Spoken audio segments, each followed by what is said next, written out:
बेटा सबको दिखाई दे रहा है? Yes ma'am. Yes ma'am. आज हम पढ़ेंगे रेक्टल प्रोलैप्स सर्जरी, ठीक है, सर्जरी फॉर रेक्टल प्रोलैप्स, ठीक है।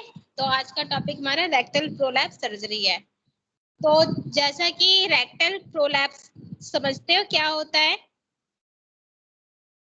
जब हमारा जो रेक्टल है वो अपनी पोजीशन से थोड़ा बाहर आ जाए, ठीक है, या ये कह लो डिसलोकेट हो जाए, तो वो हमारा रेक्टल प्रोलैप्स है। तो यहाँ पे हम पढ़ेंगे कि रेक्टल प्रोलैप्स क्या होते हैं, ठीक है।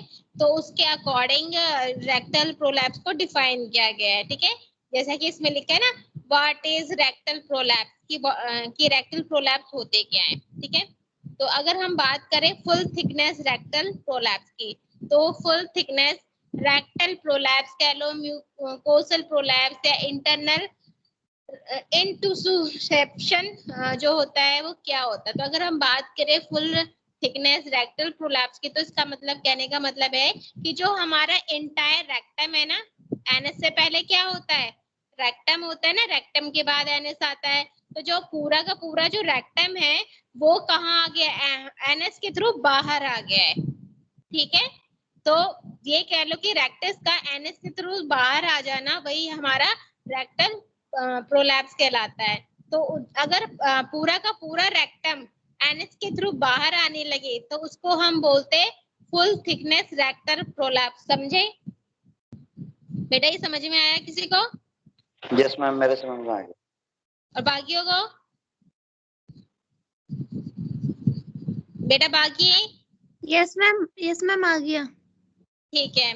तो जो हमारा मतलब ये कह लो, जब रेक्टम जो है प्रॉपर का पूरा रेक्टम एनएस के थ्रू बाहर आ जाए तो वो हमारा प्रोलैप्स रेक्टल कहलाता है। अब बात करते हैं म्यूकोसल प्रोलैप्स। म्यूकोसल प्रोलैप्स का मतलब है ओनली रेक्टल म्यूकोसा, सिर्फ रेक्टल म्यूकोसा बाहर आए, ठीक है, प्रोलैप्स हो जाए, मतलब पूरा का पूरा ना है, उसका सिर्फ म्यूकोसा जो इंटरनल एरिया है ना उसका वो बाहर आ जाए थोड़ा सा, उसको हम बोलते हैं म्यूकोसल प्रोलैप्स, क्योंकि उसमें रेक्टल का म्यूकोसा बाहर आया है, ठीक है। फिर है इंटरनल इंटुसेप्शन।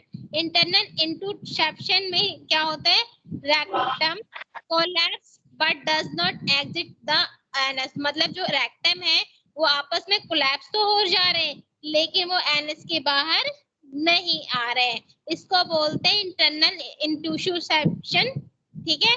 समझ में आया बेटा? तीनों यस रेक्टल मैम, बट आगे ना? मैम म्यूकोसा समझा दीजिए। क्या? Mucosa, what is this mucosa?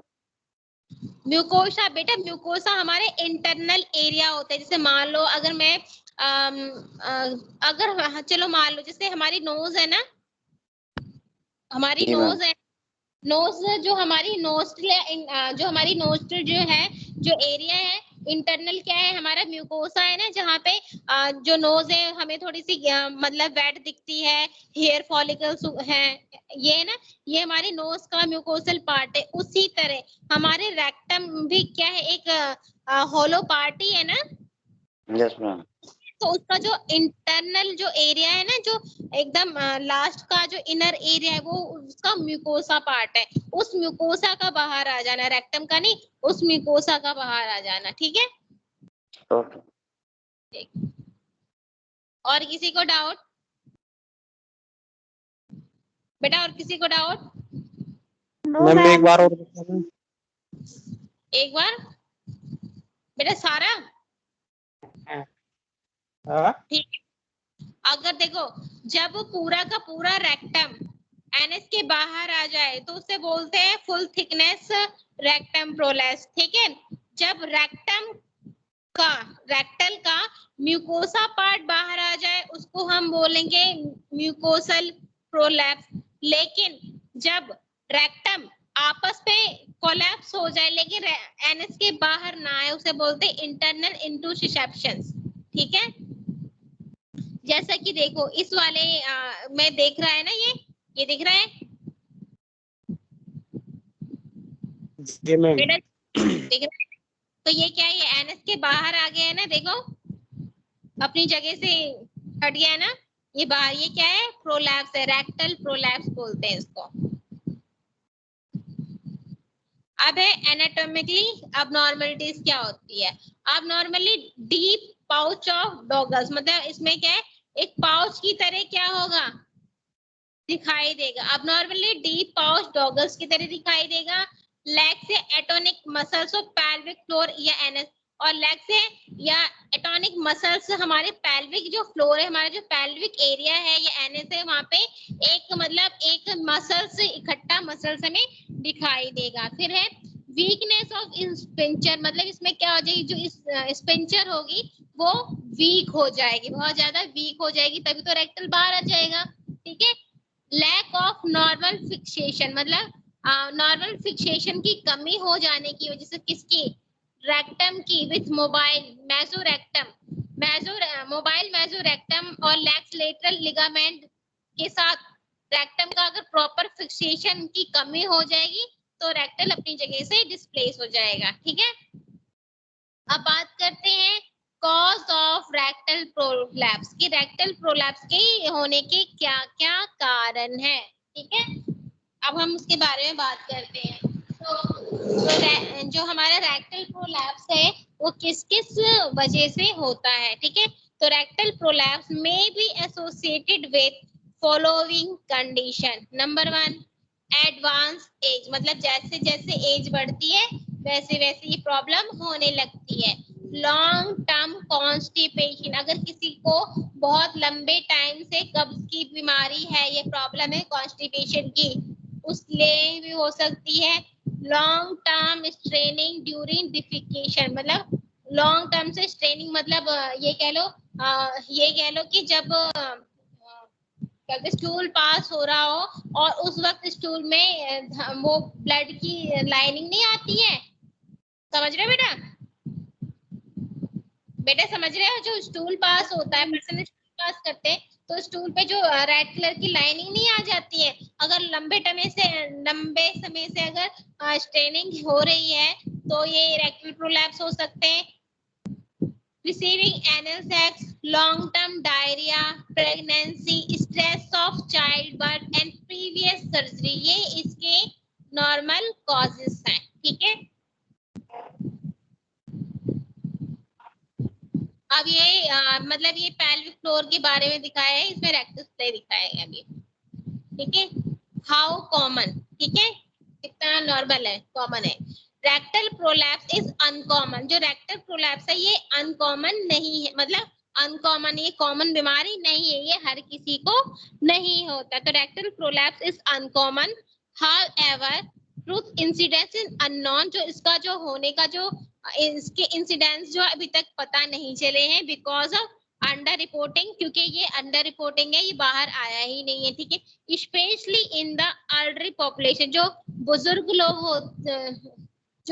लोग होते हैं, बड़ों में ये स्पेशली होता है। और ये किस एज में सबसे ज्यादा होता है, under 3 year old and after 5 decade, मतलब या तो 3 साल से कम के अंदर में हो जाएगा, नहीं तो जो 50 साल से बड़े होंगे उनमें ये प्रॉब्लम्स आने लगती है। ठीक है।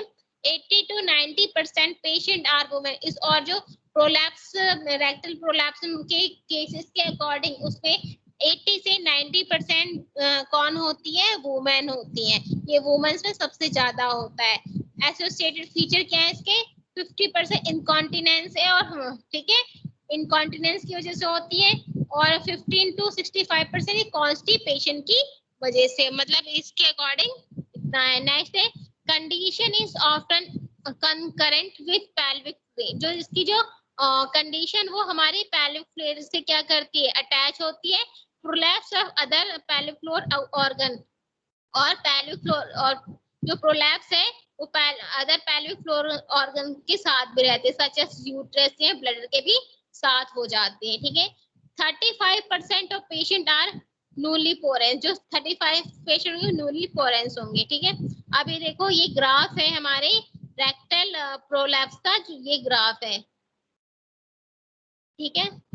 एज के अकॉर्डिंग इसको दिखाया गया है। अब बात करते हैं इन्वेस्टिगेशन या कह लो डायग्नोसिस।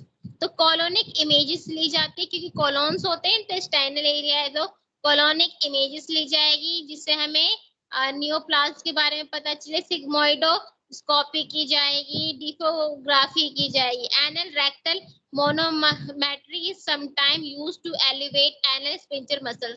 एनल रेक्टल मोनोमेट्री हम तब कुछ टाइम यूज की जाती है जब हमें एनल स्फिंक्टर मसल्स को के बारे में पता करना हो तो, ठीक है। और नेक्स्ट है मार्कर स्टडी, ठीक है। एम ऑफ ट्रीटमेंट, जो हमारे रेक्टल प्रोलैप्स है उसकी ट्रीटमेंट का मेन एम क्या है, किस लिए हम इसे करते हैं? प्रोलैप्स को कंट्रोल करने के लिए और प्रिवेंट रिकरेंस जो हो रहा है उसे रोकने के लिए, ठीक है, इसलिए यूज करते हैं। नेक्स्ट है रीस्टोर नॉर्मल बाउल फंक्शन, और अपने नॉर्मल बाउल फंक्शन को रिस्टोर करने के लिए, मतलब जो हमारे इंटेस्टाइन का जो फंक्शन है उसको नॉर्मल रिस्टोर करने के लिए, ठीक है। नेक्स्ट है प्रिवेंट कॉन्स्टिपेशन या इवैक्यूएशन, ठीक है। आइदर रिसेक्शन या plicate of redundant bowel, fixation of rectum to sacrum, और साथ साथ रेक्टम को सैक्रम के साथ फिक्सेट करने के लिए। अब है इनकार्सिरेशन। इनकार्सिरेशन क्या है? इनकार्सिरेटेड रेक्टल प्रोलैप्स इज रेयर। जो इनकार्सिरेशन जो रेक्टल है वो बहुत ही कम होते हैं, ठीक है, जिसमें क्या शुगर या इमरजेंसी रिसेक्शन इज रिक्वायर्ड, जिसमें इमरजेंसी रिसेक्शन की जरूरत पड़ती है। If prolapse can't be reduce, अगर प्रोलैप्स कम ना हो तो हमें इमरजेंसी रिसेक्शन करना पड़ता है। And viability of bowel is in question. Many way to. अब हम बात करते हैं रेक्टल सर्जरी की, या रेक्टल प्रोलैप्स सर्जरी की। तो हमने रेक्टल प्रोलैप्स सर्जरी जो है वो थ्री टाइप की सर्जरी है जो हम रेक्टल प्रोलैप्स में यूज करते हैं। ये कह लो रेक्टल प्रोलैप्स के लिए हम थ्री सर्जरी यूज करते हैं। तो इसमें सबसे पहले हमारे डेलोर्म्स ऑपरेशन। डेलोर्म्स जो ऑपरेशन ये हम रेक्टल प्रोलैप्स के लिए यूज करते हैं, ठीक है। फर्स्ट डिस्क्राइब इन 19, ये सबसे पहले डिस्क्राइब किया गया 1900 में डिस्क्राइब किया गया था।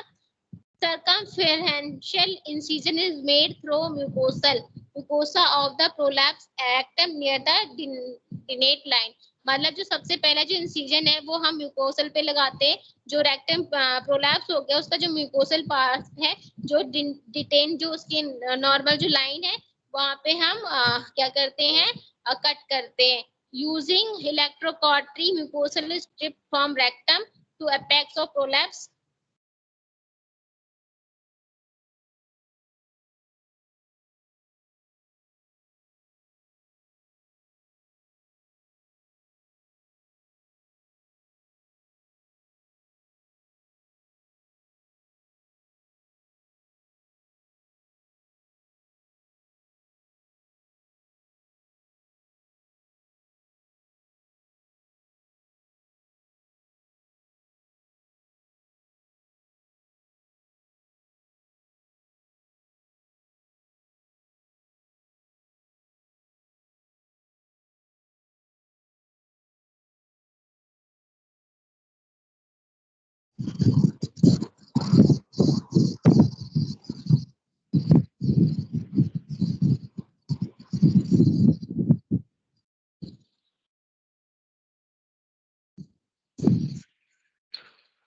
बेटा दिखाई दे रहा है सबको?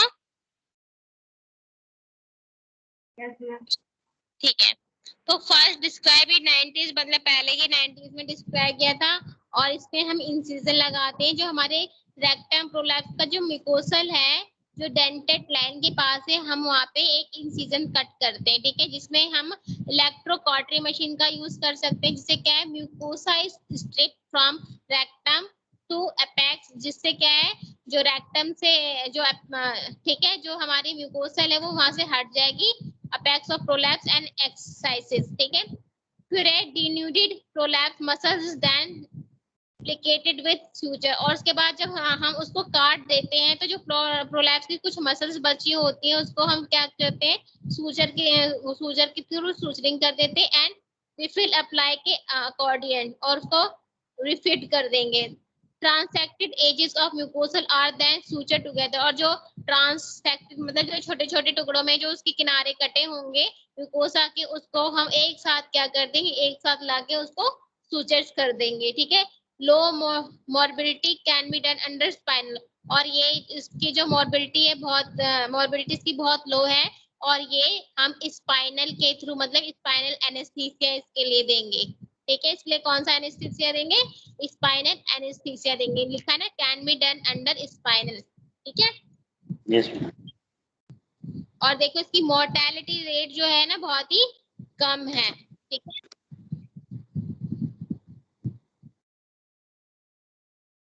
अब बात करते हैं एल्टीमियर। एल्टीमियर जो है ये भी हमारी रेक्टल प्रोलैप्स सर्जरी ही है, जिसका हम ट्रीटमेंट इसके थ्रू भी करते हैं। इसमें क्या है, इसको सबसे माइल्स ने 1933 में यूज किया था। ठीक है, उसके बाद एल्टीमियर ने इसे 1971 में, इसका मतलब कहने का मतलब कि जो माइल्स ने यूज किया था उसमें थोड़ी सी चेंजेस करके एल्टीमियर ने 1971 में उसे यूज किया है, तभी जो ये सर्जरी है उसके नाम से मालूम हुई है। ठीक है, फुल थिकनेस सर्कमफेरेंशियली इंसीज इन, जो फुल थिकनेस है ना, मतलब जो प्रोलैप्स रेक्टर जो है एनएस से बाहर आए उसको हम क्या करेंगे, इंसीजन कर देंगे, उसे काट देंगे। Incision is made on the prolapse rectum. No. जो प्रोलैप्स हुआ है फुल थिकनेस वाला, उसके मतलब वहां तक उसको काट देंगे about 1 to 2 centimetre from the dentate line, और मतलब डेंटाइल लाइन से 1 से 2 सेंटीमीटर तक हम उसको क्या कर देंगे, पूरा का पूरा कर देंगे। फिर उसके बाद क्या है,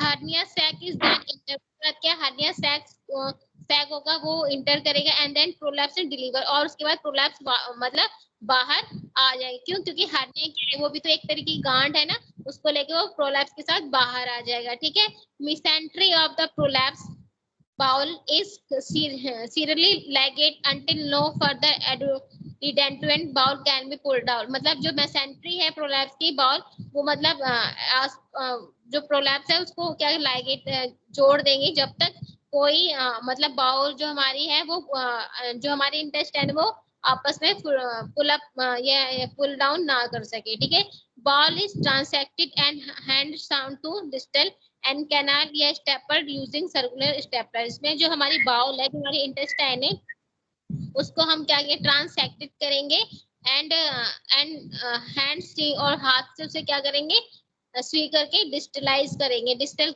एनल कैनाल, और स्टेपल बाद में उसको हम स्टेपलर से स्टेपल कर देंगे। Before anastomosis some surgeon plicated the,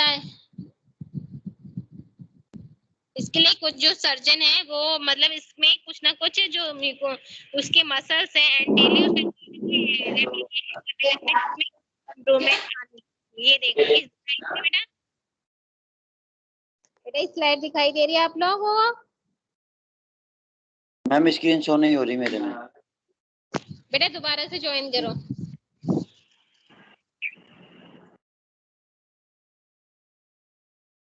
बेटा आप लोगों को दिखाई दे रहा है? Yes ma'am. Yes ma'am. आप बेटा इसमें देखो, इसमें दिखाई दे रहे ना आपको, ए में रेक्टल ये रेक्टल प्रोलैप्स दिखाई दे रहा है, उसके बाद उसे पकड़ के उसे बाहर खींच दिया गया है, कटिंग कर दी गई, ये दिखाई दे रहा है ना आप लोगों को? तो उसके साथ साथ जो उसका हर्निया पार्ट है वो बेटा वो भी बाहर आ गया है, देखो दिखाई दे रहा है सबको? Yes ma'am. ठीक है,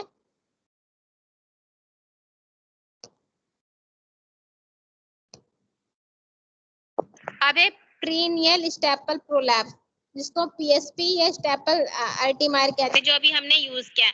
pulling out the prolapse completely, इसमें क्या है कि प्रोलैप्स को कंप्लीटली पुल आउट करके खींच के बाहर कर देते हैं एट 3 या 9 o'clock इन लिथोटॉमी पोजीशन। इसमें जो कौन सी पोजीशन यूज की जाती है, लिथोटॉमी पोजीशन का यूज किया जाता है। Axillary cutting is it open with a linear stapler, जो एक्सिलरी किनारे की जो कटिंग करेंगे it open with linear stapler से उसको हम ओपन कर देंगे। अब है पीएसपी, ठीक है, resection perform using curve contour Transtar stapler. ये क्या है, इसमें हम resection perform using curve contour Transtar stapler का यूज करेंगे।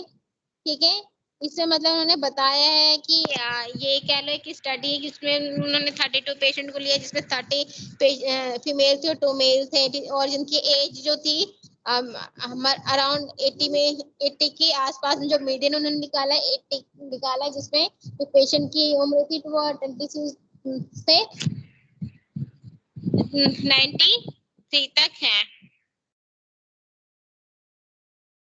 ठीक है, उसके बाद मीडियन ऑपरेशन क्या गया है, मीडियन ऑपरेशन टाइम वाज 30, उसका जो मीडियन ऑपरेशन है वो कम से कम 30 मिनट का है, और मीडियन हॉस्पिटल और वो जो पेशेंट है वो कम से कम 5 दिनों तक वहां पर ठहर सकता है। ठीक है,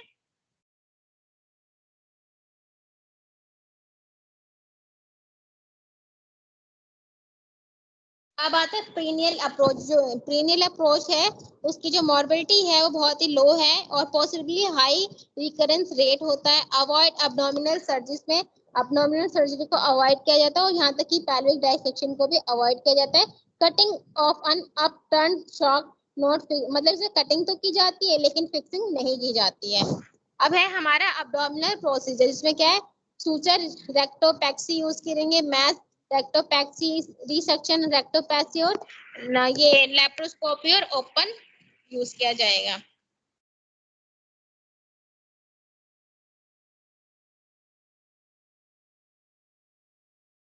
अब बात करते हैं पोस्टीरियर मैस रेक्टोपैक्सी, जिसमें क्या है, लो रिकरेंस है और लो मोर्टेलिटी है।